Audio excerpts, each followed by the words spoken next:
Les scientifiques ont joué un rôle crucial dans l'établissement du calendrier du coronavirus en Italie, en trouvant l'un des premiers cas d'infection dans le pays. Un garçon de 4 ans de la région de Milan qui s'était présenté à l'hôpital avec des symptômes tels que des difficultés respiratoires et des éruptions cutanées à la fin du mois de novembre. Les docteurs suspectaient un cas de rougeole, mais le résultat était négatif.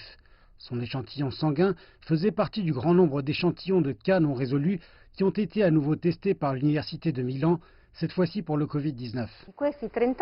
Nous avons à nouveau testé 39 échantillons de septembre 2019 et de février 2020 et un échantillon était positif. Il s'agit d'une découverte importante eu égard à la phase initiale d'infection en Italie, bien avant le premier cas rapporté cliniquement à la fin de février. Ni le garçon ni sa famille ne s'étaient rendus outre-mer dans les semaines qui précédaient. Il s'agissait donc d'un cas local. Il a été infecté dans la région de Lombardie. Cette dernière étude vient appuyer d'autres indices selon lesquels le virus était en circulation plus tôt qu'initial pensé, avec des traces de coronavirus qui ont été trouvées dans les eaux usées du pays en décembre de l'année dernière.